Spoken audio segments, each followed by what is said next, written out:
Liebe Leute, willkommen zurück zur totalen Staatsverschuldung. Budget minus 14. Sagt mal. Entschuldigung.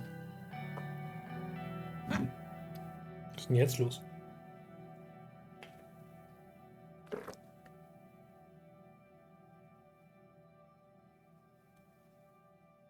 Also, totale Staatsverschuldung. Stabilität sinken. Die Oligarchen haben ihr Kapital aus dem Land gezogen. Mal schauen, wie es weitergeht. Wir diskutieren die inneren Angelegenheiten. A storm was on the horizon outside my window. And a storm of a different kind was brewing inside my office. I straightened myself on the sofa, raised my head and looked at Carl. He was sitting on the couch across from me, reading to give me a report about the operations of the police. We stared at each other for a few moments before he began. Sir, our operations are still ongoing. Unfortunately, there have been casualties from both sides. Most of the peaceful protesters have been hiding inside their homes since armed attacks started occurring between the militants and the police. We are being ambushed by small groups of armed militants in our remote cities. The situation there is getting outside of control. He lowered his head for a moment.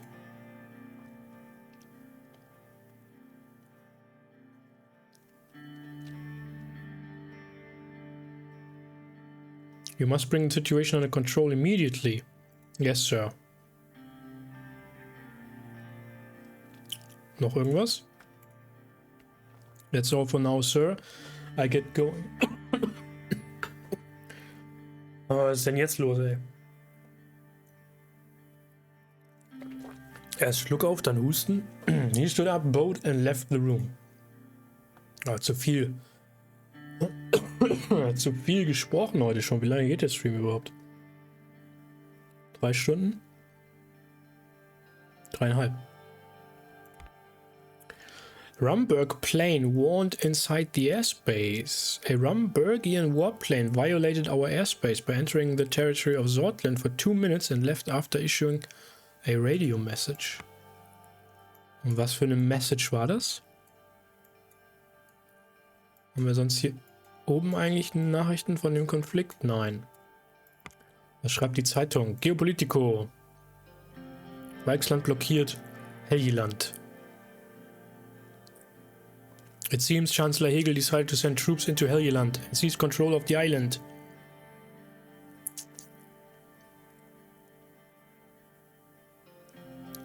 Helgoland's strategic importance, also die Beschreibung hier über die Rohstoffe und so weiter und so fort und die Annexion durch Agnolia. The port of Helgiport, home of the Markian Sea Fleet, is vital to Weichsland's power in the Markian Sea and beyond. Of course, there's also a large group of Valgish living in Helgoland who see this island as part of Weichsland. Ja.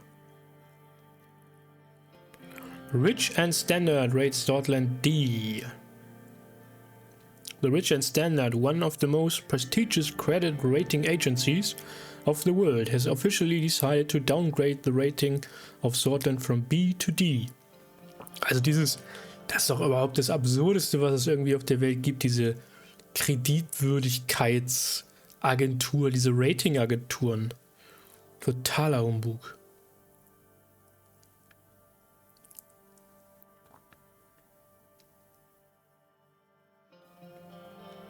The warning has led to many investors in Sordish government bonds to panic and hold their upcoming purchases for the 5-year bonds. The Ministry of Economy and Central Bank quickly urged calm and highlighted efforts to maintain stability. Heroes at work. By the order of President Rayne, our police forces have been mobilized to combat the increasingly violent protests. The justifiable decision comes as no surprise, as the protests are clearly organized by people who wish to destabilize our country and create chaos in our society. Militants are hiding among the populace, and they are causing extensive damage by killing and injuring innocent people. They are destroying public buildings made for people, lighting cars on fire and damaging everything in their surroundings. Thankfully, our hero security force are hard at work to end this once and for all. Naja. Naja, mal sehen.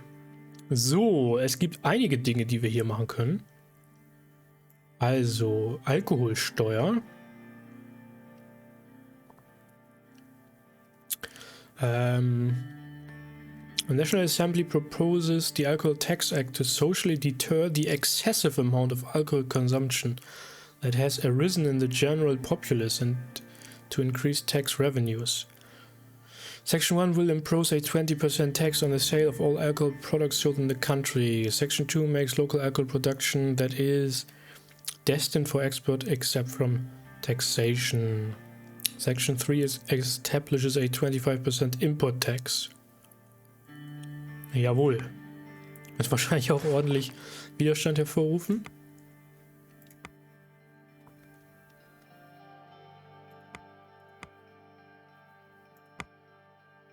Ja, schaut mal. Er ist aber beim Gesundheitswesen mit eingetragen. The consumption and importation of alcohol products have dropped significantly, which led to an unexpected decrease in alcohol-related crime across the country. Hurra! Fair Luxury Tax Act. The Assembly proposes an amendment to Section 6 of the Tax Code.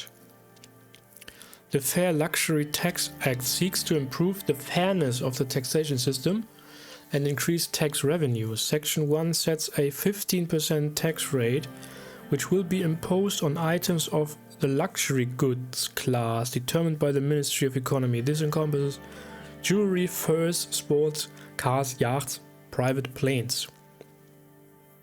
Aber hallo, das unterzeichnen wir sofort. +2 Budget durch Steuereinnahmen.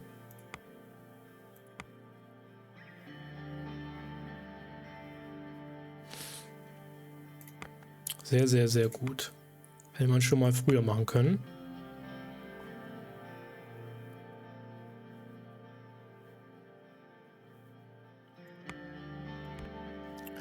Und politische Jugendgruppen. The possibility of funding a political youth group has arisen. This could serve us to extend our ideological reach and even boost our election efforts. The presidency would privately funnel a large amount of government funds to the youth wing in exchange for loyalty and support.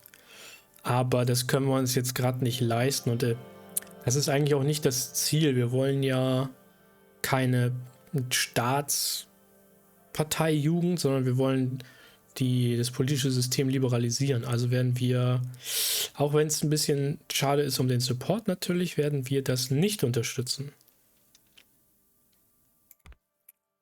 Emergency Call. Oh oh. Oh oh. I was woken up in the middle of the night by a call from the Ministry of Defense. Due to the sensitivity of the information, I had to be urgently briefed in person. I put on my clothes as fast as I could. I rushed downstairs and opened the door. Serge was waiting for me. Mr. President, this way to the car, please. We got into the car and made our way to the Ministry of Defense building without a word. I arrived and was directed downstairs. I came to a set of large doors and quickly read the sign above them. The sign read War Room. The dimly lit room was filled with cutting-edge equipment. The latest video screens, long-range radio electronics and other devices used for communication, presentation and planning. The centerpiece of the room was a large round table with the coat of arms of Sordland engraved on it. David Lucian Walken. Wer war Walken? Ach so, Walken Krüger, ja. Chef des Generalstabs. And Joseph were already deep in discussion. I agree with your sentiments, Mr. Lancier. Going to war is simply too risky. We must maintain peace in Sordland and Eastern Maricopa at all costs, sagt David. I agree, we have much to lose. Have some faith in our soldiers. What is going on? Status report now. Mr. President, thank you for coming in at this late hour. There's a situation. Vulcan, please go ahead and provide your report. Mr. President, approximately 20 minutes ago, Rumberg downed one of our planes with anti-aircraft fire from the ground. The pilot was declared killed in action.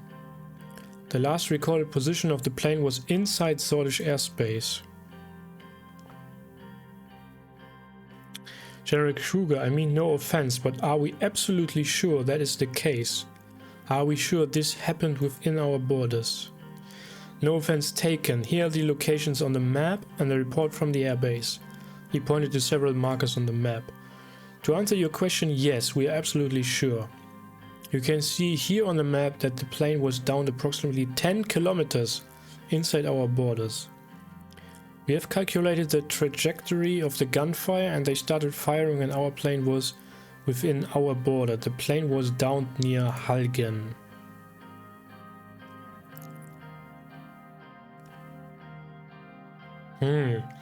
Tja, we need to be cautious. Genau, Krieg wollen wir nämlich absolut nicht.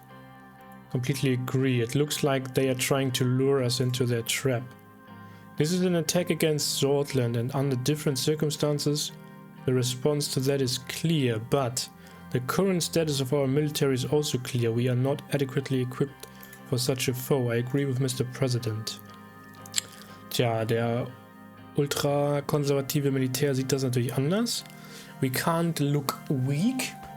If we appear weak, they will jump on the opportunity.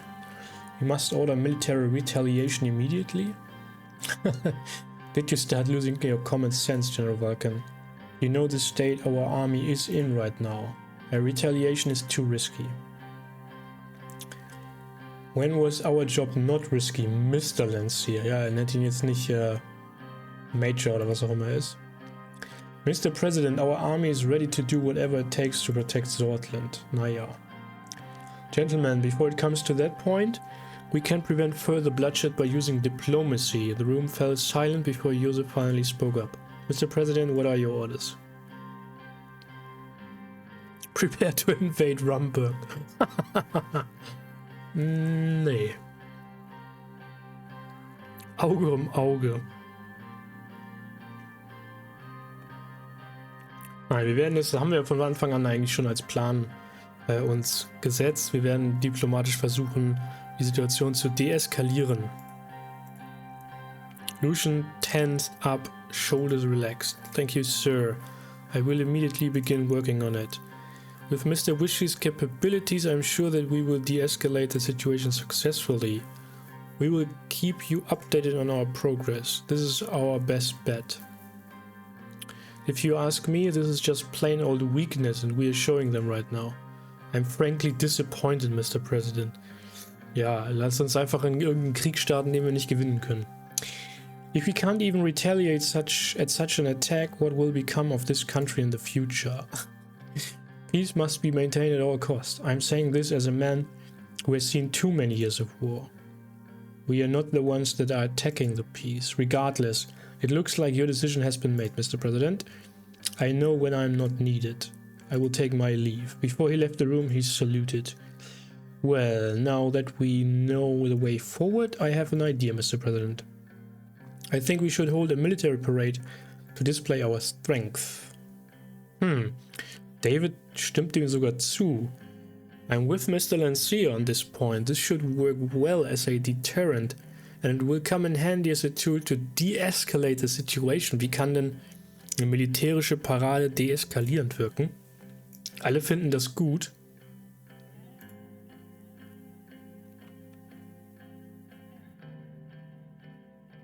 Nee, wir werden ein friedliches Bild von Sordland formen. Understood. That's all, Mr. President. I will keep you updated on the situation. For now, have a good night's sleep. You will need it. I couldn't sleep at all that night. Wollen die eine Militärparade machen? Also, ergibt doch gar keinen Sinn. Ja, Bericht über den Abschuss.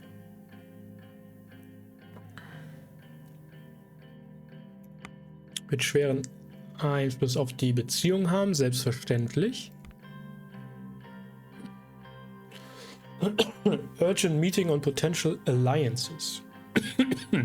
Oh, entschuldigt bitte. Muss mir nochmal einen Schluck Wasser einschenken.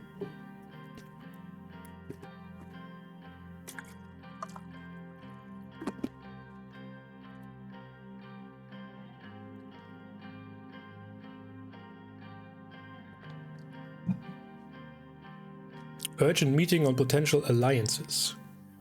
I was sitting right across from David in the white room after he scheduled an urgent meeting. I knew that the matter must have been serious. He insisted on waiting for Joseph and Lucian, so we did. Lucian entered the room with Joseph by his side. Mr. President, we came as fast as we could. Mr. President, Mr. Wischi, what's going on? David cleared his throat. Welcome, everyone. Due to the potential ramifications, I wanted everyone to be present for this meeting. We have received an envoy from Arcasia. They are requesting a state visit. Judging from the current climate, it is not hard to see what this is about. ATO is always trying to expand its influence after all. They will most likely try to convince us to join. In addition, as part of this state visit, Dwight Walker will, of course, meet with you in person, Mr. President.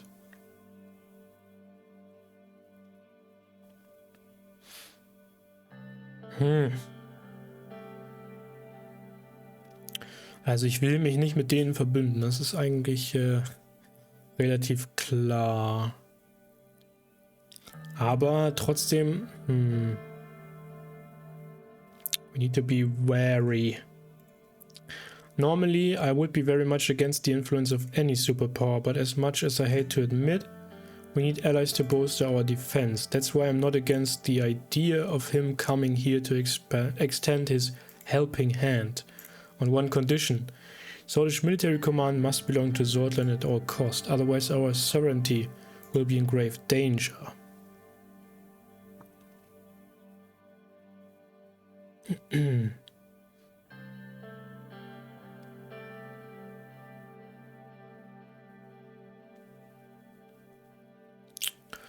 Sonst erstmal sehen, was er will. I have no doubt I've sworn an oath to this country. I trust that you will be vigilant. Mr. Walker never gives anything for free. There will be some concession for sure.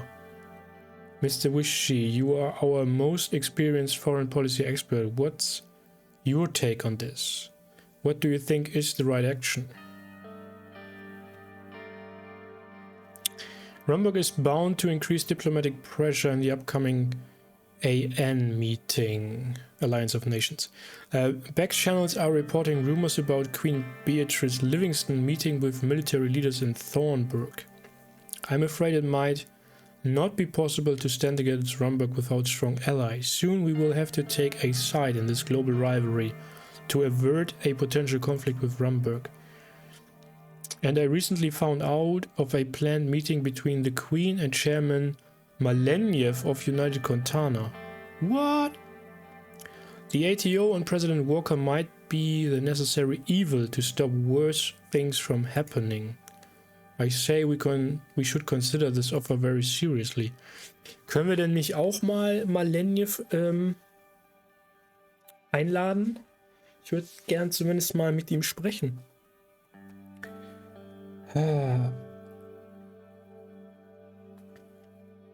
Lucian, what do you think? We heard our experts. You are the one who has to decide.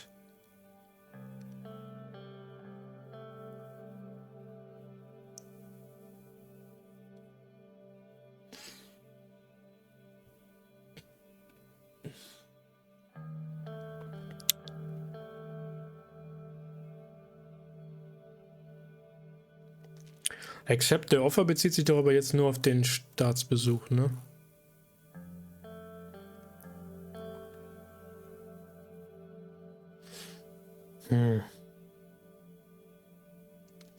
Naja, eigentlich würde ich das über die Alliance of Nations, wenn dann, lösen wollen, nicht über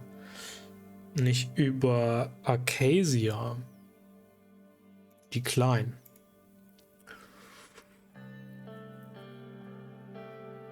I will send our response immediately. Sordland stands alone in the world. I think that's all for today. Thank you all for attending. As we dispersed, the world map hanging on the wall in the room caught my attention. I walked over to it. How often were the lines on the world map redrawn over the recent decades? What about the future? Tja, gute Frage. Kriminalität hat sich reduziert, wurde reduziert.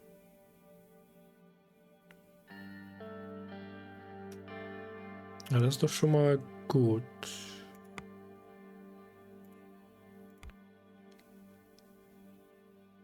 Call with Evelyn weg dann. Das könnte spannend sein. Das machen wir vielleicht nochmal. Midnight. I was in the living room watching the tail end of a news report when I heard the phone ring. I sighed and walked over to the phone, wondering who could be calling me this late. I picked it up. Hello, who is it? I heard a soft voice from the other end. Hello, Anton. This is Evelyn. Sorry for calling so late. Something wrong? Yes. No, I don't know, actually. Let's talk. The thing is, I was supposed to meet with Peter today to hand him the signed divorce papers. But he didn't come to our designated meeting point. I figured he might have been too drunk to remember. So I went to the apartment he's been renting, but he wasn't there either. I asked around, the landlord, the neighbors, his friends. No one knows where he is. Trust me, Anton, I couldn't be more excited to be rid of this man, but I can't close off this chapter of my life without his cooperation. I'm sure he'll turn up. I don't know, Anton, he was in a bad shape after your press conference. Can't you get your police contacts to look into this, just to be on the safe side? If it'll give you a peace of mind, I will. Thanks, Anton, that'd be great.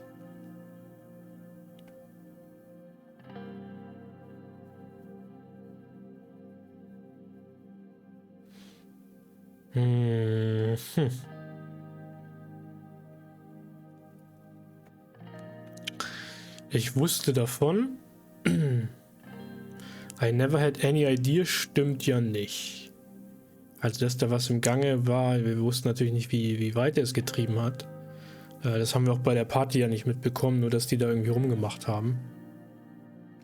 Aber ja, im Nachhinein ergibt es alles Sinn. Von daher, I'm so sorry I never came to you about it. Boys will be boys, isn't that what they say? Her voice sounded tired. Get some sleep, Evelyn. Goodbye. The line dropped. As I put down the phone, Monica sleepily approached with a glass of water in her hand. Who was that? Is everything alright? It was Evelyn. She said Peter was missing. Missing? Drowning his sorrows, I wagger. I'm surprised she still cares about him.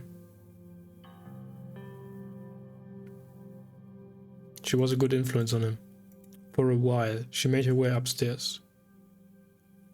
Call Karl? Ja, rufen wir mal Karl an. The phone rang for only a few seconds. Yes, Mr. President? Sorry for calling this late. Not a problem, sir. I only sleep for 3 15-minute intervals per night. Was? Okay. What can I do? I need you to find someone. As you wish. I heard the faint rustling of a notepad being opened. Who do you want found, sir? Peter Vecton, the ex-vice president. As you command, I will report my findings shortly. Thank you for your help, as always. Have a good night. He hung up. I put away the phone and went down to the bedroom to get some sleep. As I was eating breakfast next morning, the phone rang. It was Karl. Good morning. Morning, Karl. I've some unfortunate news regarding Mr. Vecton. His wedding ring, a half-empty bottle of pills, and a handwritten note were found on a bridge overlooking the Ungur River. We surmise that he took his own life.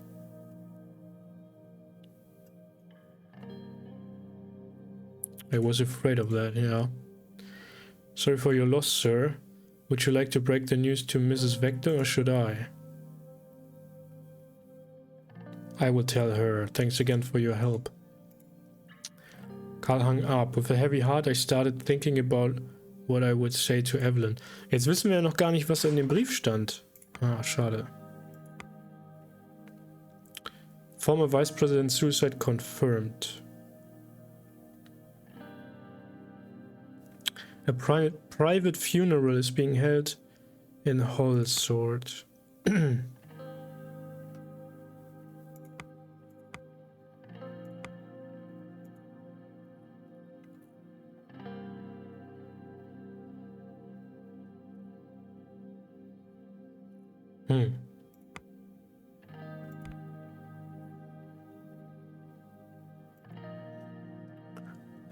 Evelyn had notified, couldn't be found. He was last seen traveling to Erlory.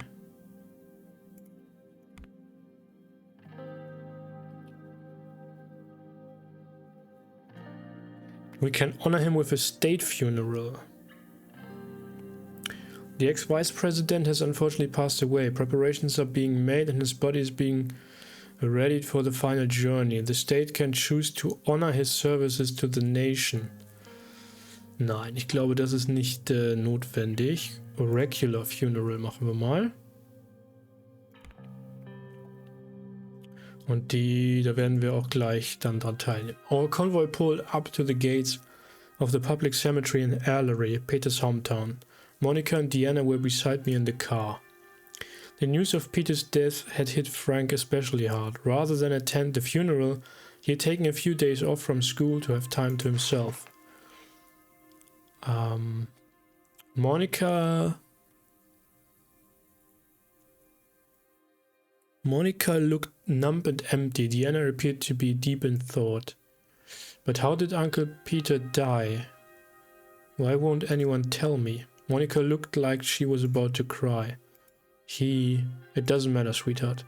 She turned her head to look out the window, hiding her tears. Hug Monica. She hugged me back tightly. Papa, tell me the truth.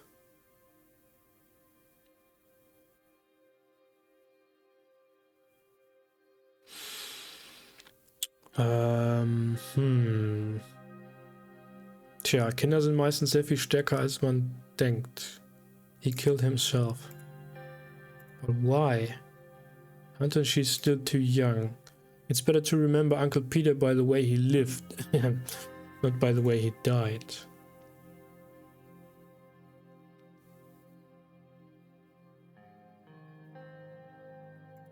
Do not reply. Deanna looked as confused as she had before. The driver's window rolled down. We have arrived, Mr. President. My deepest condolences. I know you and Mr. Vector were very close. Thank you, Serge.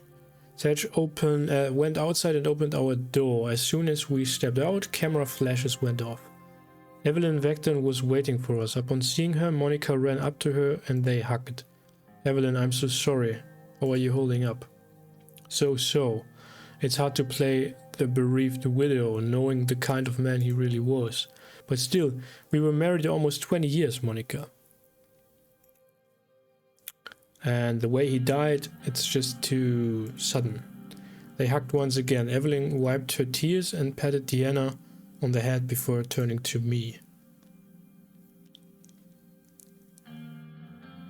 Wollen Sie auch umarmen? She took my hands in hers as she pulled back. I know there's nothing either of us could have done, but I still can't help feeling responsible for this. Was? Warum? It's not your fault. Evelyn swallowed hard, her eyes filled with resolve. Alright, let's go. The four of us, Evelyn, Monica, Deanna and I, took our places in front of the Vector family plot. The crowd was sparse. Peter hadn't had many friends left by the end. His father and brothers lifted the coffin on their shoulders and brought it to the grave. The priest completed his ceremony. It was time for me to make a speech.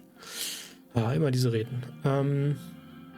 Today we won Peter Wegden, the fourth vice president of Sordland, and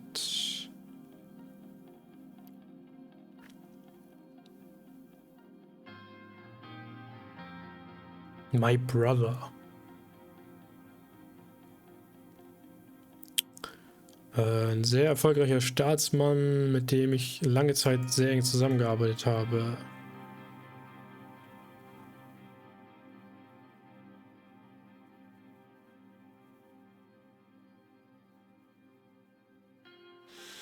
Er war von Anfang an meiner Seite und schwor, unsere Sache bis zum Ende zu unterstützen.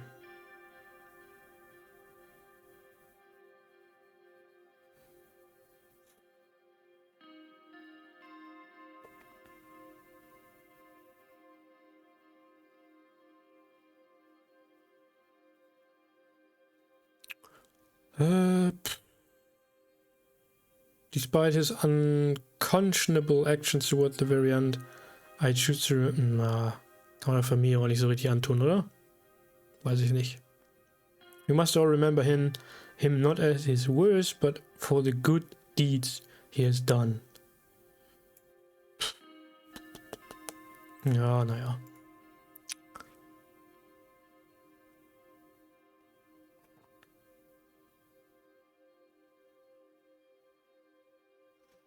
The past is past, we must always look to the future. Morning shall come. Everyone in the crowd yelled, victory is close. Amid the applause, warum sagen die das eigentlich? Warum ist das jetzt übersetzt? Warum sagen die das nicht mehr in Sordisch?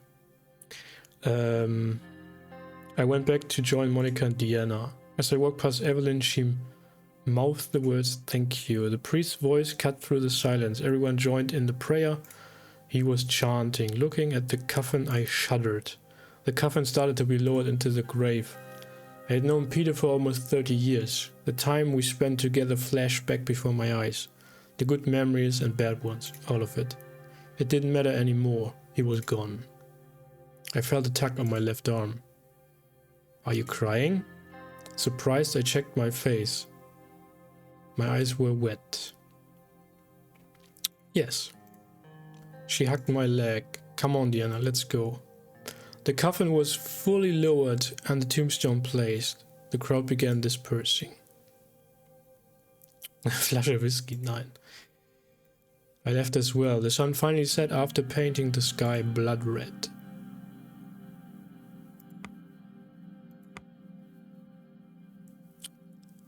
Gab es nochmal einen Zeitungsbericht darüber. Keine neuen Informationen allerdings. Und die späte Nacht im Haushalt der Raynes. Ich denke, das schauen wir uns dann beim nächsten Mal an, liebe Leute. Hat mir wieder sehr viel Spaß gemacht, auch wenn das jetzt ein trauriges Ende war in gewisser Weise. Bin sehr gespannt, wie es weitergeht. Hoffe ihr auch. Wir sehen uns beim nächsten Mal wieder. Bis dahin wünsche ich euch wie immer alles Gute und bis dann. Euer Jan.